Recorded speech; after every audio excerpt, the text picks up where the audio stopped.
the international community fully united on how it sees the future of Kosovo.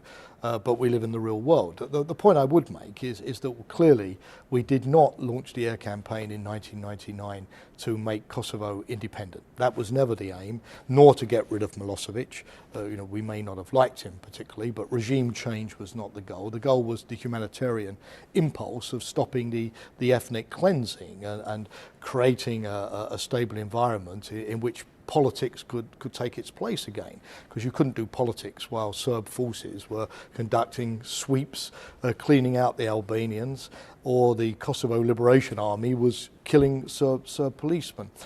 So I think to sort of say that today it's disappointing we don't have an independent Kosovo in terms of being recognised by everybody is a misreading of the reasons why we launched our Operation Allied Force in the first place. I mean, had regime change or an independent Kosovo been the objective, you would not have had the unity of the Allies to start the operation in the first place. But unfortunately, of course, you have to deal with new situations which arise from interventions. Interventions change the political dynamics.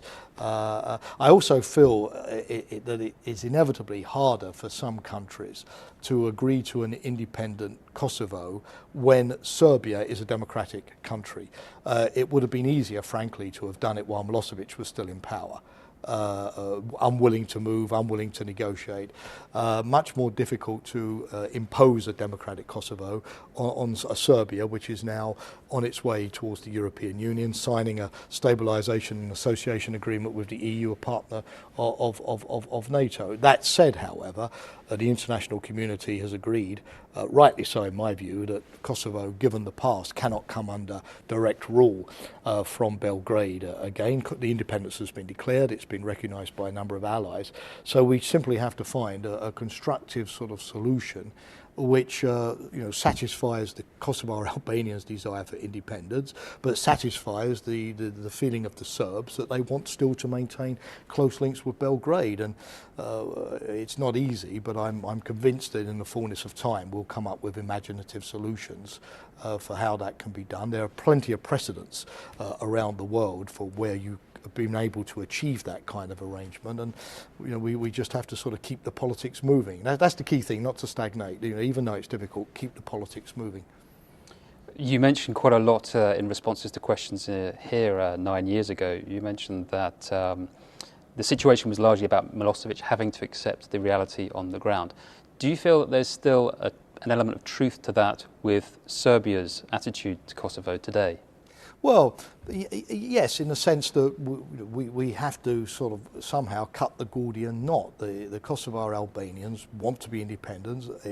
That's not just one political party or a small percentage of the population. That's an overwhelming sentiment, and they've declared independence. And a number of big allies, the United States, the UK, Germany, France, important allies, have recognised that fact. In fact, I think about 45 countries around the world. Okay, that's not yet a majority in the UN General Assembly, but have recognised that fact, and I'm sure the number of countries recognising Kosovo will continue to increase. So I don't think the Kosovars are going to go back on that declaration of independence. I think, on the other hand, though, we have to find, as I said a moment ago, a situation which also recognises that Serbia has a legitimate interest in the affairs of Kosovo because of a still very large Serb minority. And we want that Serb minority to stay in Kosovo. We want Kosovo to be a multi-ethnic state. So again, I'm repeating myself, but I think we're going to have to, as the process goes forward, look for imaginative solutions. I mean, one obvious solution is that Kosovo and Serbia join the European Union, and maybe even, who knows, NATO one day, because of course as you integrate into larger structures like the European Union, issues of borders, of territorial possession and so on become less important. Your societies become more fluid, more open to each other. So I'm certain that the solution can only be found in some kind of European framework in the long run. One of the other interviews for this edition was with Paddy Ashdown. Yeah, and know him well. He came out with a quote which basically said, that the independence of Kosovo was unfortunately a price that Serbia simply had to pay for the folly of Milosevic's crimes.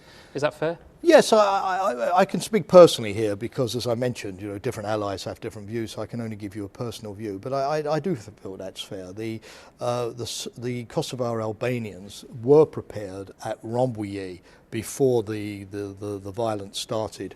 At the beginning of 1999, or restarted in a major way. They were prepared, reluctantly, under some pressure from the international community, but they were prepared to accept autonomy.